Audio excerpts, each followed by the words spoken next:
Well, sorry everyone, but the new Avatar sequel is mid.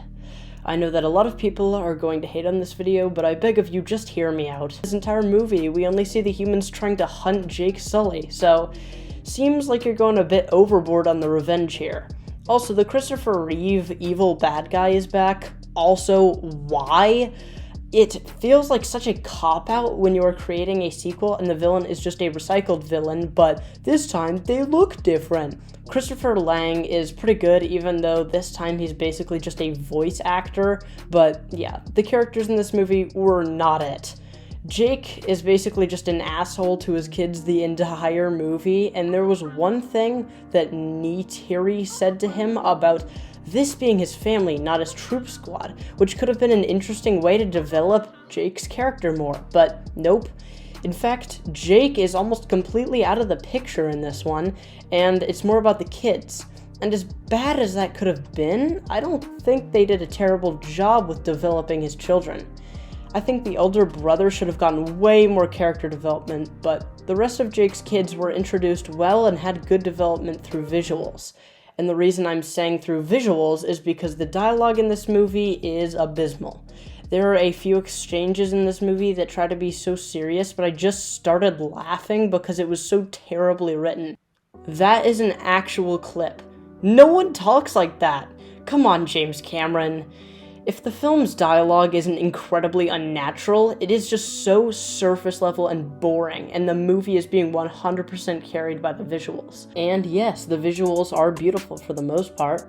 One of my biggest complaints about Black Panther 2 was that all the scenes in the water were dimly lit and extremely boring to watch, but in this film, the colors are bright and exciting. But unfortunately, this film does share a big flaw with Black Panther 2, and that is the filler. There is so much screwing around in the water in this movie that it makes you wonder if it needed to be over 3 hours long. In fact, let me answer that little curiosity real quick. No, it did not need to be that long. And for as long as it was still having so many loose ends near the end of the movie, and it was painful. Without getting into spoilers, I'll just say that there are a few character choices that make absolutely no sense.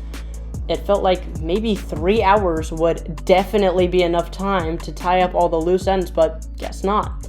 The messages in this movie are handled very poorly. The connection between Jake and his youngest son is supposed to be emotional and progress over the movie, but it is done so terribly.